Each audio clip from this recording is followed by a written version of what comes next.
제가 봉독할 때 모두 합독하여 주시기 바랍니다. 예루살렘에 있는 사도들이 사마리아도 하나님의 말씀을 받았다함을 듣고 베드로와 요한을 보내매 그들이 내려가서 그들을 위하여 성령 받기를 기도하니 이는 아직 한 사람에게도 성령 내리신 일이 없고 오직 주 예수의 이름으로 세례만 받을 뿐이더라. 이에 두 사도가 그들에게 안수하매 성령을 받는지라. 시몬이 사도들의 안수로 성령 받는 것을 보고 돈을 들여 이르되 이 권능을 내게도 주어 누구든지 내가 안수하는 사람은 성령을 받게 하여 주소서 하니 베드로가 이르되 내가 하나님의 선물을 돈 주고 살 줄로 생각하였으니 내 은과 내가 함께 망할지어다. 하나님 앞에서 내 마음이 바르지 못하니 이 도에는 내가 관계도 없고 분깃될 것도 없느니라. 그러므로 너의 이 악함을 회개하고 주께 기도하라. 혹 마음에 품은 것을 사하여 주시리라. 내가 보니 너는 악독이 가득하며 불의에 매인 바 되었도다. 시몬이 대답하여 이르되 나를 위하여 주께 기도하여 마른 것이 하나도 내게 임하지 않게 하소서 하니라. 두 사도가 주의 말씀을 증언하여 말한 후 예루살렘으로 돌아갈새 사마리아인의 여러 마을에서 복음을 전하니라. 아멘. 우리는 계속해서 사도행전 말씀을 보고 있습니다. 지난 시간에는 빌립 집사님이 얼마나 능력 있는지를 우리가 보게 됐죠. 빌립 집사님이 예루살렘의 그 대박해를 피해서 전에는 거들떠 보지도 않고 생각지도 않았던 그 소외된 땅 사마리아로 가게 되었습니다. 그런데 빌립 집사님은 거기에서도 주체할 수가 없었죠. 참을 수가 없었습니다. 그곳에서도 한 영혼이 보인 거죠. 구원받아야 될 영혼들이 보였어요. 그래서 그들에게 복음을 전했습니다. 그랬더니 그들이 예수를 믿게 되었고 또 빌립 집사님의 복음 전파 가운데 성령의 역사로 병든 자들이 낫고 귀신 들린 자들에게서 귀신 쫓겨나게 되었습니다. 그 엄청나고 놀라운 일을 곁에서 지켜보면서 아주 군침을 흘리는 사람이 있었어요. 누굽니까? 그 성에서 본래 기득권을 잡고 있던 영적 기득권을 잡고 있었던 시몬이라는 마술사였어요. 내 거보다 센데? 내 거는 별거 아닌데? 와, 대단하다. 그래서 시몬은 이 빌립 집사님을 아주 열심히 쫓아다녔습니다. 그 내용이 바로 13절입니다. 시몬도 예수를 믿고 세례까지 받은 뒤에 전심으로 빌립을 따라다녔다는 거예요.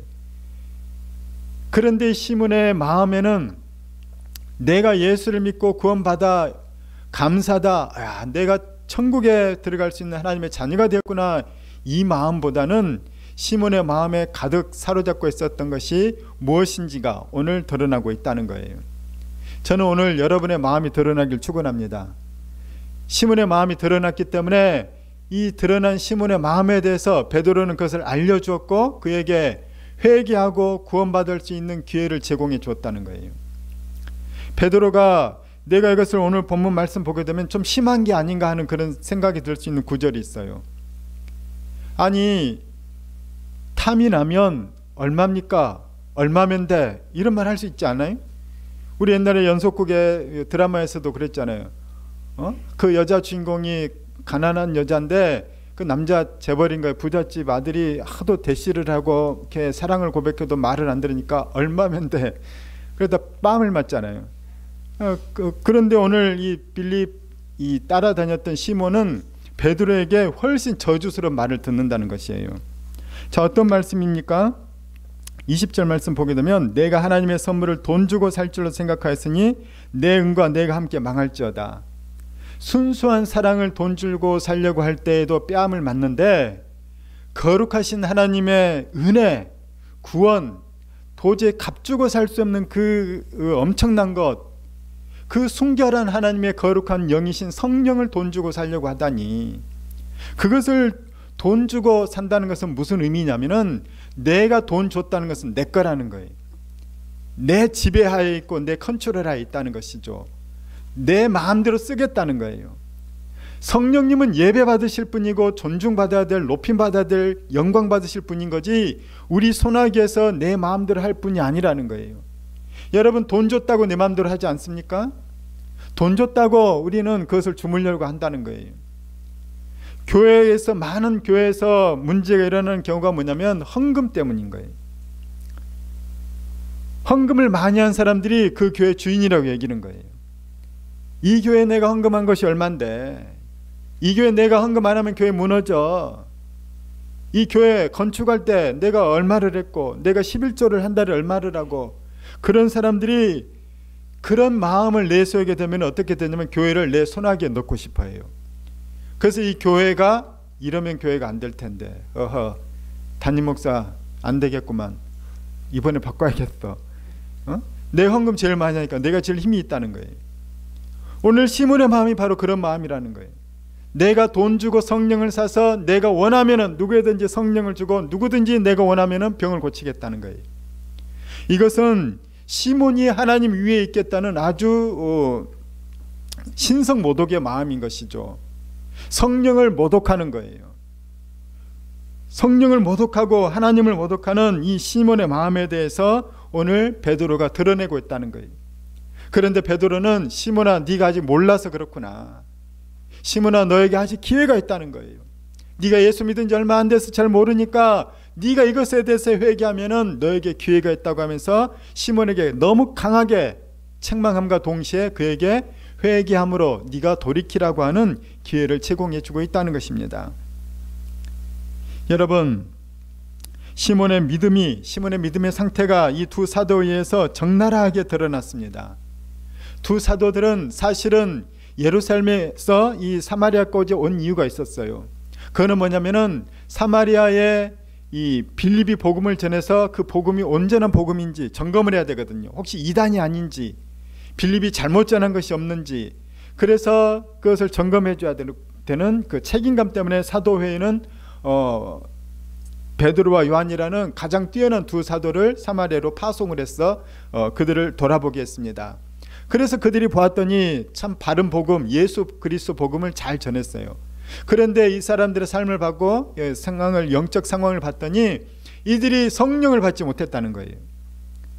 성령을 받으면 너무 좋은데 성령을 받지 못했구나. 그래서 이들에게 성령을 받도록 하기 위해서 베드로와 요한이 그들에게 안수 기도함으로 사마리아에 있는 교회 성도들도 성령을 받게 되었다는 것입니다. 그 성령 받는 모습을 보면서 사도행전 19장에 보게 되면은 비슷한 일이 일어나요. 에베소에서 아볼로라는 사람이 복음을 전했어요. 그들이 세례도 받았어요. 근데 사도 바울이 가봤더니 에베소 사람 그 아볼로에게 복음을 받았던 예수 믿는 자들이 성령이 없는 거예요. 그래서 사도 바울이 그들에게 손을 얹어서 안수를 합니다. 그랬더니 그들에게 성령이 임하고 그들이 성령을 받게 됩니다. 그때 사도행전 19장에 보면은 나타나는 현상이 있는데 그들이 방언도 하고 예언도 한다는 거예요. 이 당시에는 성경이 아직 완성이 되지 않았기 때문에 이 방언과 예언이 굉장히 중요한 역할을 했습니다. 지금은 성경이 완성이 되었기 때문에 예언은 거의 없죠. 이제 방언은 이제 교단에 따라 인정하기도 하고 하지 않기도 하지만 첫 번째는 개인의 영적 건강을 위해서 중요하다고 이 고린도 전서에는 나와 있죠. 자, 그런데 이 시몬이 그것을 보고 욕심이 생겼죠. 저거 돈 되겠구나. 저거 내가 성령을 사람들이 보여주면 나에게 엄청난 사람들에 대한 관심이 쏟을 뿐만 아니라 나에게 권력이 생기겠구나. 내가 전에 마술사로 돈 벌던 것보다 더 많은 돈을 벌 수 있겠네. 그래서 베드로에게 살짝 가서 돈을 좀 줄 테니까 얼마면 되겠습니까? 저에게 성령을 주시고 내가 성령 기도하면 누구든지 성령을 받게 해 주십시오. 그걸 나한테 좀 주십시오. 이렇게 했다는 거예요. 여러분이 오해하지 않기 바랍니다. 이 성령은 이렇게 저급하고 낮게 취급되어야 되지 않는 것이라는 거예요. 성령은 돈 주고 살 수 없는 거예요. 예수 그리스도의 십자가를 우리가 돈 주고 살 수 없어요. 예수 그리스도의 십자가는 도저히 값으로 지불할 수 없기 때문에 하나님의 아들, 그 거룩하고 존귀하신 그분이, 영광 가운데 계신 그분이 돈으로는 해결할 수 없기 때문에 자기 몸을 친히 희생의 제물로 이 땅에 내어주셨어요. 그것이 예수 그리스도의 십자가예요. 이건 돈으로 살 수 없는 겁니다. 성령님도 마찬가지예요. 예수님이 십자가 사역을 완수하시고 부활하시고 승천하신 이후에 이제 그 사역을 다시 이 땅 가운데 실제로 역사하는 힘이, 능력이 바로 하나님의 영이신 예수 그리스도의 영인 성령이거든요. 성령이 그 하늘의 영광을 다 버리고 이 땅에 내려오신 것은 그거는 돈 주고 온 것이 아닌 거예요. 여러분, 예수님을 돈 주고 살 수 있습니까? 성령님을 돈 주고 살 수 있어요? 예수님이 얼마 받고 이 땅에 오셨을까요? 좀 신성모독적인 말했는데, 예수님이, 성령님이 얼마 받고 이 땅에 오셨을까요? 이거는 상상해서도 안 되고 상상할 수도 없는 거예요. 그런데 사람들은 돈으로 환산을 하려고 한다는 거예요. 돈으로 환산을 해서 내 몫이 얼마고, 돈으로 환산을 해서 내가 받아야 될 은혜가 얼마고, 돈으로 환산해서 그렇게 해석을 해낸다는 것입니다. 시몬은 바로 그런 마음, 그런 영적 상태로 베드로를 대했었고 빌립을 대했다는 것이죠. 그런데 오늘 베드로는 시몬의 영적 상태를 드러냅니다. 네 속에는 악독이 가득하구나. 네 속에는 악함이 있구나. 네 마음에 품은 것을 하나님께 내어놔라. 너는 불의에 매인 바가 되었다. 그러면서 시몬의 영적 상태를 드러내고 있다는 것이에요. 오늘 우리는 하나님 앞에 내 영적 상태가 다 드러날 수 있길 바랍니다. 주의 말씀은 우리를 살리는 말씀인 거예요. 왜 우리가 지금 드러나야 되냐면은 장차 모든 사람의 악과 더러움과 불의함은 하나님의 심판대 앞에서 다 드러나게 되기 때문이라는 거예요. 지금 감춘다고 없어지는 것이 아니라는 것입니다. 반드시 드러나게 돼 있어요. 그런데 여러분, 세상에서도 판사 앞에서 내 불의와 잘못과 죄가 드러나면 그것은 바로 형벌로 이어집니다. 그러나 판사 앞에 서기 전에 내가 수사를 받을 때, 그 이전에 또는 스스로 자수하고 스스로 내 죄를 고백하게 되면 그 사람에게는 정상참작이라는 것이 있어요. 그 사람은 먼저 고백하고 먼저 자기가 인정했기 때문이라는 거예요. 그러나 판사 앞에서 드러나게 되면 그 죄에 합당한 형벌밖에 기다리지 않는다는 것입니다. 우리는 하나님의 심판대 앞에 서기 전에 미리 하나님 앞에 예수 그리스도의 그 십자가의 은혜로 내 죄를 고백하길 축원합니다. 그래야 내가 사는 거예요. 그래야 내가 온전히 서는 것입니다. 그렇기 때문에 성경이 우리의 죄를 드러내는 것은 자꾸 축복인 거예요. 세상 사람들은 교회를 오해합니다. 교회 가면 평안하다. 교회 가면은 자식이 잘 된다. 교회 가면은 돈을 많이 번다. 교회 가면은 병이 낫는다. 물론 이것은 맞는 말이에요. 기독교 역사 가운데 이런 일들이 너무나도 많이 일어났어요. 이것은 우리에게 주신 하나님의 큰 선물이고 감사한 선물입니다. 그런데 이것은 진짜가 아니라는 거예요. 빌립은 무엇을 전했습니까? 빌립은 병 낫고 그들이 치료받고 그들이 귀신 쫓겨나가고 삶을 바꿔주는 놀라운 일을 했어요. 그런데 빌립이 진짜 전했던 것은 뭐냐면 12절 말씀인 거예요. 12절 보게 되면 빌립이 하나님 나라와 및 예수 그리스도의 이름에 관하여 전도했다는 거예요. 여러분, 예수 믿으세요. 그럼 병이 나을 수 있어요. 여러분, 예수 믿으세요. 그러면 여러분 부자 될 수 있어요. 그게 아니라는 거예요. 부자 되고 병 낫고 귀신 쫓겨나고 그런 현상을 보면서 저기 뭔가 있네? 저기 대단한 게 있네? 저기 엄청난 게 있네? 그 엄청난 게 뭘까? 그 엄청난 건 하나님의 나라요 예수 그리스도라는 거예요. 시몬은 병 낫고 귀신 쫓겨나는 그것을 엄청나게 본 거예요. 그리고 하나님의 나라와 예수 그리스도는 하찮게 본 것이라는 거죠. 이 순서가 뒤바뀔 때 신앙은 타락하게 되는 것입니다. 저는 우리가 여러분에게 이 신앙의 질서가 세워지길 축원합니다. 물질도 마찬가지예요. 성경은 특히 사도행전을 보게 되면은 물질에 대해서 굉장히 엄격하게 다루고 있습니다. 물질은 엄청난 사건을 물질과 관련해서 가져오게 되죠. 그 대표적인 예가 뭡니까? 아나니아와 삽비라 사건 아닙니까? 우리 전에 봤죠. 아나니아와 삽비라가 그 초대교회 성도들은 은혜를 받고 내 형제와 자매를 너무 사랑했기 때문에 내 가진 소유 물건을 다 교회에 내놓았어요. 같이 쓰자는 거예요. 굶을 때 같이 굶고 밥 먹을 때 같이 먹는, 우리는 형제라는 거예요. 이것이 예수 그리스도 안에서 피를 나눈 그리스도의 피가 흐르는 공동체라는 것이죠. 너무 아름다운 공동체를 이루었어요. 거기에는 헌신이 있었죠. 자기의 재물을 내어놓는 헌신이 있었다는 거예요. 그 헌신하는 사람들은 헌신하는 사람들에게 대해서 칭송을 마다하지 않았어요. 야, 정말 믿음이 훌륭하구나. 저분 때문에 우리 교회가 이렇게 사랑이 넘쳐. 그 칭송을 탐내는 사람들이 바로 아나니아와 삽비라였죠. 그래서 그들도 밭을 팔아요. 그리고 판값을 하나님께 내어놓았다고 하면서 헌금을 합니다. 그런데 헌금을 하다 보니까 아까운 거예요. 그래서 조금 떼어놨어요. 얼마나 떼어놨는지 모르겠지만 떼어놓고 나서 헌금을 하면서 밥 한 돈을 다 우리가 바쳤습니다. 이렇게 거짓말을 한 거예요. 그랬더니 아나니아도 죽고 삽비라도 죽었습니다. 너무 끔찍하잖아요? 너무 심하지 않습니까? 하나님은 돈에 대해서 철저하게 관리를 하게 하셔요. 구분을 짓습니다. 돈에 대해서 하나님은 아주 철저하게 쓰기를 원하신다는 거예요. 왠 줄 압니까? 돈은 우상 숭배이기 때문인 거예요.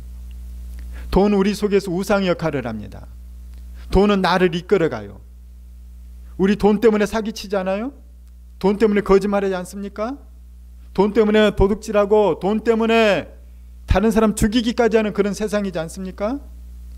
그렇게 강력한 힘이 그 원인이 되는 것이 바로 돈인 거예요. 돈에 대한 탐욕인 거예요. 돈에는 그렇게 강력한 힘이 있기 때문에 너희가 돈을 컨트롤하지 않고는, 너희가 돈 위에 있지 않고는 너희는 돈의 지배를 받는다는 거예요. 초대교회는 돈의 지배를 받아서는 안 된다는 거예요. 돈이 너희보다 위에 있어서는 안 되고 아래에 있도록 해야 된다는 거예요. 그런데 아나니아와 삽비라는 하나님을 속일 줄로 생각했다는 거예요. 하나님보다 돈을 위에 놓았다는 것이죠. 그래서 그들에게는 하나님께서 단호하게 그들에게 어떤 심판을 하신다는 거죠. 오늘 이 시몬이라는 전의 마술사도 똑같은 거예요. 아니 그거 얼마입니까? 이렇게 말할 수도 있거든요. 잘 모르면. 그런데 베드로는 아주 심한 말을 하는 거예요. 큰일 날 소리 하지 말라는 거예요. 너 그러다 죽는다, 끝장난다, 망한다는 거예요. 하나님을 그렇게 대해서는 안 된다는 것이죠. 왜냐? 시몬을 살리기 위해서라는 거예요. 시몬이 회개하고 그가 살아나도록 하기 위해서 그에게 아주 강도 높은 그러나 진리의 말씀을 베드로가 시몬에게 전해주고 있다는 것입니다. 그리스도인들은 성령을 받아야 되는 거예요.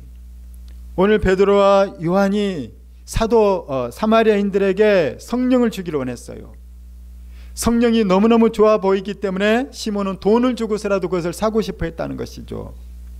우리 역시 성령을 사모하길 바랍니다. 성령을 안 받아도 될까요?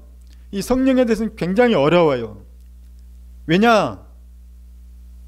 사마리아인들이 지금 사도 베드로와 요한이 성령을 안수해서 성령을 받게 했을 때 그들이 구원을 받았을까요? 성령을 받기 전에 이미 구원을 받았을까요?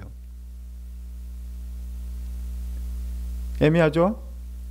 고린도전서 3장에 보게 되면 누구든지 성령이 아니고는 예수를 주라 고백할 수 없다고 했거든요. 그런데 이 사마리아 사람들은 성령도 받기 전에 성령을 예수를 주라 고백하고 세례까지 받은 거예요. 다 시몬 같지는 않거든요. 순수하게 받은 사람도 있죠. 그러면 그들이 베드로와 요한이 와서 성령을 받게 했을 때 그들이 구원을 받았을까요? 빌립이 복음을 전하고 그것을 믿고 세례를 받고 그랬을 때 그들이 구원을 받았을까요? 너무 어렵죠? 여러분, 그러면 베드로가 언제 성령을 받았습니까? 베드로는 예수님이 죽으시고 부활하시고 승천하신 이후에 50일 이후에 성령이 이 땅에 내려오시거든요. 사도행전 2장에. 그때 베드로가 성령을 받아요. 그럼 베드로는 그 성령이 내릴 때 구원을 받았을까요? 아니에요. 마태복음 16장에 보게 되면은 베드로가 예수님에 대한 신앙 고백을 합니다. 주는 그리스도시요 살아계신 하나님의 아들이십니다. 그랬더니 예수님께서 너무 기뻐하시는 거예요. 바요나 시몬아, 네가 복되다는 거예요. 네가 이런 고백을 하는 것은 하나님의 은혜로다. 베드로는 이미 그 신앙의 고백 또는 그 이전일지도 모르지만 그 신앙의 고백 때 확실하게 구원을 받은 거예요. 의심 많은 도마가 예수님의 부활을 의심했어요. 나는 보지 못했기 때문에 믿지 못하겠다는 거예요. 그런데 의심 많은 도마가 예수님 부활하신 형상을 보고 그 손에 못자국을 만져보면서 야, 주는 살아계신 하나님의 아들이시오 나의 구원자십니다 고백을 한 거예요. 우리의 구원은 사람이 마음으로 믿어 의에 이르고 입으로 신하여 구원에 이른다고 로마서 10장에 말씀하고 있어요. 우리의 마음과 믿음의 고백으로 구원이 이루어지는 거예요. 우리가 성령을 그래서 잘 알아야 됩니다. 그래서 어떤 사람은 성령 세례, 성령 충만 뭐 이런 개념으로 성령을 설명하기도 하고, 성령 참 영적 세계이기 때문에 참 어려워요. 그런데 우리가 힌트를 얻을 수 있는 것은 뭐냐면 요한복음 14장과 16장에 보게 되면은 성령님을 뭐라고 표현하냐면 보혜사라고 얘기를 해요. 헬라어로 파라클레토스, 파라는 옆에서 돕는 분. 그러니까는 성령이 충만하게 임하시기 전에 이미 성령께서 우리 가운데 옆에서 도우시는 거예요. 복음을 깨닫게 하시는 거예요. 예수 그리스도를 깨닫게 하시는 거예요. 그리고 마음의 결단과 고백을 하게 하시는 거죠. 성령이 도와주시는 거예요. 파라클레토스, 보혜사로서. 그 성령이 감동으로 믿음을 고백하게 하는 때와 충만하게 파라 옆에서가 아니라 아예 내 속에 들어와서 나를 지배하는 때하고는 또 다르다는 거예요. 내가 방언 기도를 할 때에는 방언 안 하려고 해도 나오거든요. 근데 또 인격적이신 성령님이기 때문에 또 방언이 언뜻 나오지만 안 하려고 하면 또 멈출 수도 있어요. 근데 마귀가 주는 방언은 내가 멈출 수가 없어요. 이상 개구리 소리 같은 거 막 내기도 하고 그런 것들은 멈출 수가 없어요. 근데 성령님이 인격적이기 때문에 어느새 나를 사로잡아서 방언이 나오기도 하는데 또 내가 주님 저 그냥 말로 할래요. 그러면 또 말로도 하게 하신다는 거예요.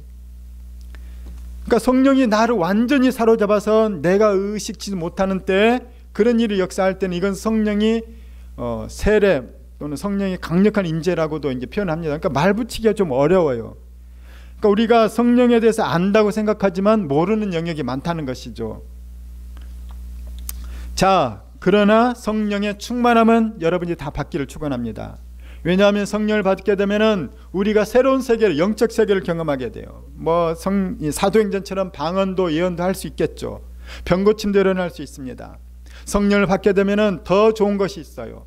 그거는 뭐냐면은 진짜로 성령의 선물인 평안이 오는 거예요. 예수 믿고 성령 충만한 가운데는 그 선물로 오는 평안이 있다는 거예요. 목적이 아니라 수단, 도구인 평안이 온다는 거예요. 예수 믿으니까 얼마나 좋니? 이런 평안이 있는 거예요. 성령이 임하게 되면 우리가 말씀이 즐거워져야 돼요. 그래서 성경을 자꾸 읽고 싶어지는 거예요. 저도 그렇지만 어떤 사람들은 예수를 믿자마자 성경을 펴보는 사람들이 있어요. 자꾸 읽는 거예요. 성령이 시키는 거죠. 기도하고 싶어져요. 여러분 사랑하면 자꾸 만나고 싶고 보고 싶지 않아요? 내가 성령을 받으면 더욱 하나님을 사랑하는 마음이 커지게 되는 거예요. 그래서 자꾸 하나님 만나고 싶어서 기도하고 싶어진다는 거예요. 성령 충만하게 되면 예배가 기다려져요. 예배 시간 빨리 가서 예배를 위해 기도하고 예배를 준비하고. 성령이 충만하게 되면 찬양이 즐거워져요. 그래서 찬양을 막 할 때 저 찬양 왜 저렇게 빨리 끝나? 근데 성령 충만하지 않으면 왜 저렇게 자꾸 돌려? 왜 저렇게 반복을 심하게 하는 거야? 아까 했잖아. 막 짜증이 나는 거죠. 근데 성령 충만한 사람들은 이렇게 왜 더 돌리지? 한 번 더 내가 내 마음을 고백하고 싶은데 근데 충분히 더 올려드리지 못했는데. 이 성령 충만하면은 하나님을 사랑하게 되기 때문에 그런 마음이 더 커진다는 것입니다. 여러분 성령 충만을 받길 축원합니다. 그래서 성령을 받아야 신앙생활이 즐거운 거예요. 성령 없이 예수 믿으면 정말 곤욕입니다. 이 서양에서 제일 큰 욕이 있다고 하죠. 성령 없이 목회나 해라. 성령 없이 예수 믿는 건 진짜 곤욕이라는 거예요. 성령 없이 주일하는 건 진짜 곤욕이라는 거예요. 성령을 받길 축원합니다. 그 성령을 받게 되면은 그래서 예수 믿는 게 너무 좋아요. 삶이 바뀌는 거예요. 내가 바뀌려고 결단하고 그러지 않아도 성령께서 도와주시는 거예요. 성령께서 막 결단하게 하시고 성령께서 힘을 주시고. 그래서 성령을 받게 되면 예수 믿는 게 너무나 쉽고 재밌게 된다는 것입니다. 이 코로나의 상황이 안타까움은 우리가 자꾸 성령을 멀리하게 되는 거예요. 자꾸 앉아서 유튜브나 보고 있고 넷플릭스 보고 있고 막 카톡 하고 있고 인스타 하면서 자꾸 좌절하고. 그 뽀샵한 사진 속지 마세요. 내 얼굴 이런데 얘는 왜 이럴까 막 그러지 말라는 거예요.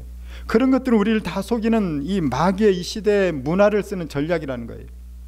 그리스도인이 그런 것들에 자꾸 넘어가게 되면은 말씀이 들어오지 않고 성령이 들어오지 않고 자꾸 육신의 정욕과 안목의 정욕과 이생의 자랑만이 나를 지배하게 되는 거예요. 그럴 때는 우리에게는 역사들이 일어나지 않는 것이죠. 오늘 말씀을 보게 되면은 이 두 사도가 안수에서 사마리아 사람들이 성령을 받게 되었습니다. 그리고 시몬은 돈을 주고서라도 성령 받으니까 사람들이 바뀌거든요. 얼굴빛이 바뀌고 성령 받으니까 너무너무 좋아하는 거예요. 역사가 일어나는 거죠. 그래서 시몬은 돈을 주고라도 사고 싶어 했다는 것입니다. 우리도 시몬보다는 더 열정이 있어야 되지 않겠습니까? 그 마술사, 영적세계를 조금 아는 마술사 시몬도 성령이 얼마나 좋은지를 알았어요. 근데 예수 믿는 우리가 그것도 몰라보고 하찮게 여기면 얼마나 억울하고 안타깝냐는 거예요. 여러분, 성령 받고 일하고 성령 받고 공부하고 성령 받고 가정과 인생을 살아내길 축원합니다. 그럴 때 우리에게 그 하나님 예수 믿는 그 기쁨과 감사가 넘치는 것이죠. 오늘 시몬이 했던 커다란 죄는 뭐냐면, 시몬은 성령을 상품화시켰고 세속화시켰고 물질화시키려고 하는 그런 시도를 했다는 거예요. 변질을 시켜버리려고 했다는 거죠. 그것이 얼마나 큰 죄인지 모릅니다. 성경은 성경에서는 은을 돈을 의미합니다. 그래서 그 돈은 네가 돈과 함께 성령을 살려고 하고 지배하려고 하고 돈의 우상 가운데서 살아갈 때는 너는 그 돈과 함께 너도 망하게 된다는 거예요. 그 내용이 바로 20절 말씀이죠. 우리 같이 한번 읽겠습니다. 시작. 베드로가 이르되 내가 하나님의 선물을 돈 주고 살 줄로 생각하였으니 내 은과 내가 함께 망할지어다.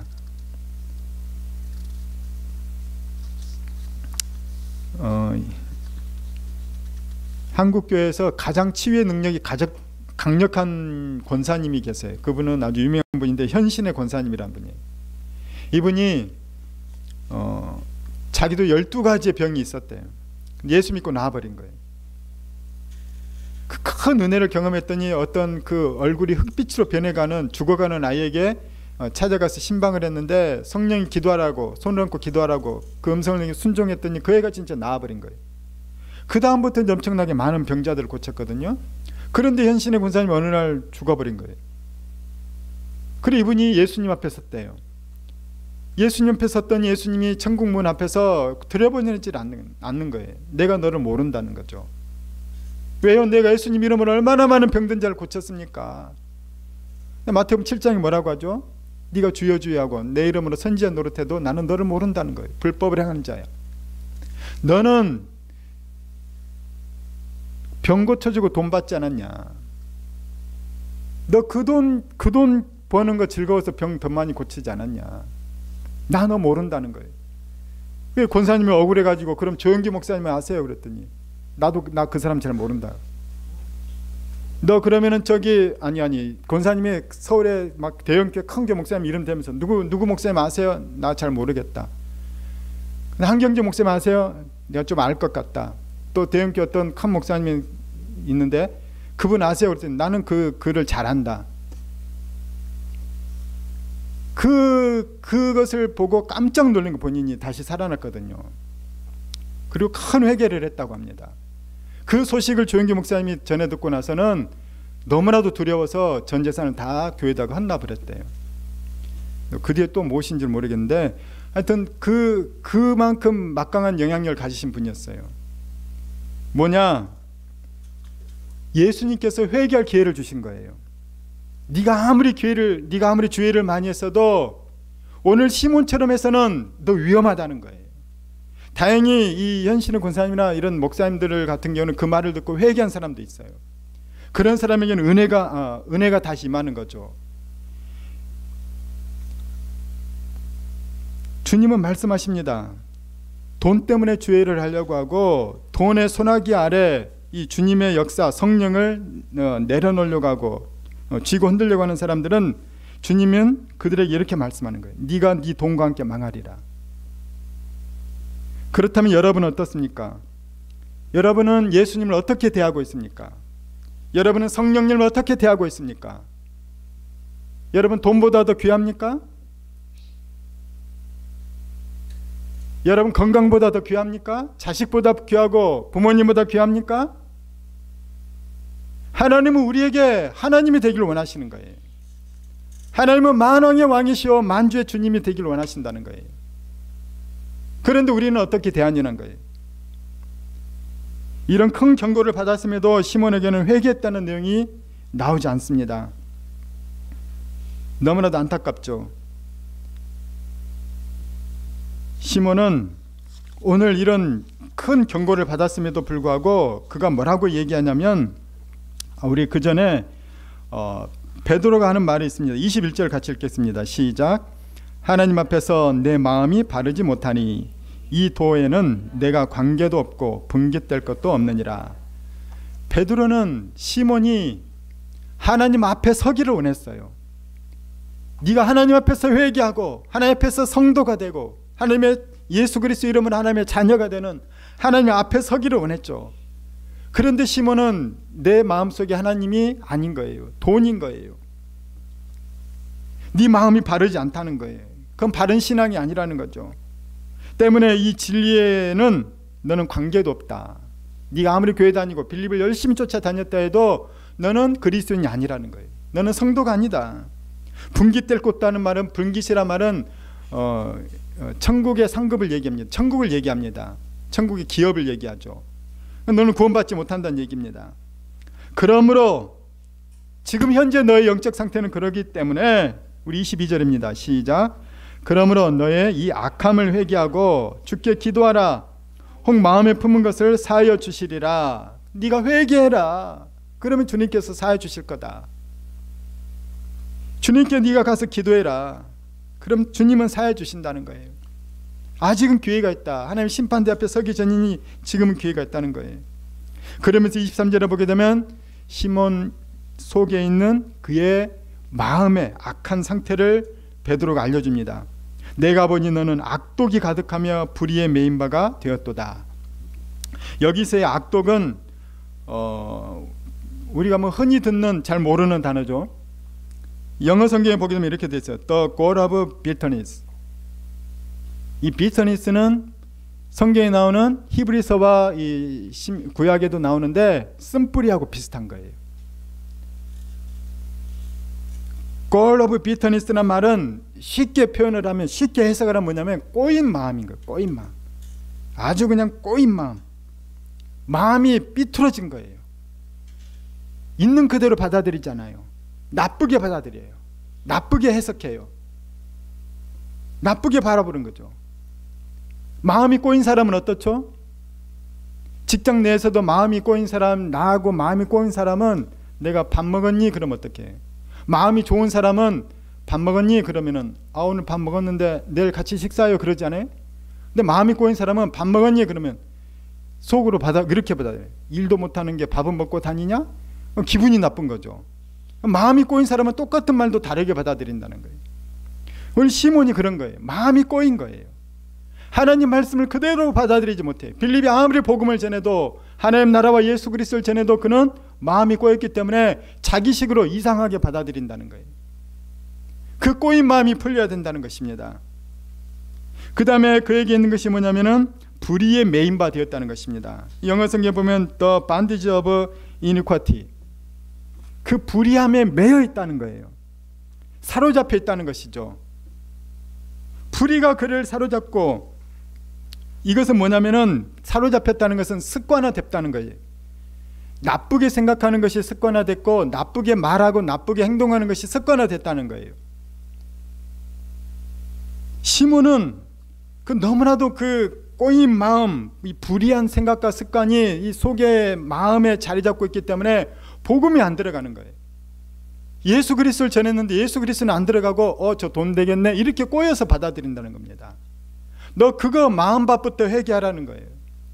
그 마음 상태부터 네가 가라앉지 않으면은 너는 구원받을 수 없다. 너는 희망이 없다는 것입니다. 실제로 시몬은 나중에 교회를 떠나서 이단 사상을 퍼뜨린 인물이 되었다고 합니다. 그가 아마 이단의 교주가 되어서, 교주가 되면 돈 많이 벌잖아요. 이단 교주들 돈 참 잘 벌어요. 그거 떵떵거리면서 살았을 수도 있어요. 그러나 그의 영혼에게는 얼마나 불행한 일입니까? 오늘 시몬의 가장 큰 문제는 뭐냐? 그에게는 회개가 없다는 거예요. 자신의 잘못을 가슴치며 회개하고 결단하며 변화시키려는 노력이 없다는 것입니다. 자, 시몬이 뭐라고 합니까? 24절 보십시오. 아주 그럴듯한 대답을 합니다. 시몬이 대답하여 이르되 나를 위하여 주께 기도하여 말한 것이 하나도 내게 임하지 않게 하소서 하니라. 시몬이 겁을 먹은 거예요. 저 능력 있는 사람이 선포했던 거 나한테 이루어지면 어떡하지? 그거 이루어지지 않도록 나를 위해 좀 기도 좀 해주세요. 기도 좀 해주세요. 근데 거기서 끝나는 거예요. 베드로는 뭐라고 했죠? 베드로는 22절에 보게 되면은 너의 이 악함을 회개하고 주께 기도해라. 베드로는 시몬에게 네가 회개하고 네가 예수님께 기도해라 그랬거든요. 근데 시몬은 자기는 기도하지 않아요. 나는 기도하지 않으면서 당신이 말한 건 나한테 이루어지지 않도록 무서워요. 날 위해 기도 좀 해주세요. 그 말만 안다는 거예요. 우리도 이런 함정에 빠지지 않길 바랍니다. 내가 죄를 지었는데 내 엄마가 회개한다고 내 죄가 없어지는 게 아니에요. 내가 죄를 지었으면 내가 회개해야 되는 거예요. 내가 주님 앞에서, 우리 오늘 21절 말씀, 하나님 앞에 서야 되는 거예요. 하나님 앞에서 내가 내 죄를 철저하게 드러내고 인정하고 고백하면서 주님, 이 벌레 같은 나를 예수 십자가의 피로 씻어 주시옵소서. 예수의 공로로 나를 정결하게 해 주시옵소서. 나에게는 희망이 없습니다. 오직 예수 그리스도의 그 십자가밖에, 그 의로우신 피밖에 나를 구원할 능력이 없습니다. 주님, 나는 어떻게 합니까? 나는 이제 어찌합니까? 오직 나는 예수님을 붙잡습니다. 나를 정결하게 하시고 나를 의롭게 하여 주시옵소서. 내가 주님 앞에 바로 서기를 원합니다. 그러나 시몬은 자기 자신이 하나님 앞에 서서 회개하고 기도하기보다는 그냥 책임 회피를 하는 거죠. 기도해 주세요. 이걸로 끝나는 거예요. 두 사도는 더 이상 시몬에게 해줄 말이 없었습니다. 그렇게 심각한 경고를 했음에도 불구하고 듣지 않는 거죠. 두 사도는 발걸음을 돌립니다. 예루살렘으로 가죠. 그리고 가는 길에 여전히 사마리아의 마을을 돌아다니면서 복음을 전합니다. 더 많은 사람의 생명을 구원하기 위해서 두 사도는 목숨을 다하도록 사명을 감당하고 있다는 것이죠. 저는 우리가 참된 믿음을 가지고 주님 앞에 바로 설 수 있는 주의 자녀들이 되기를 예수 그리스도의 이름으로 축원합니다.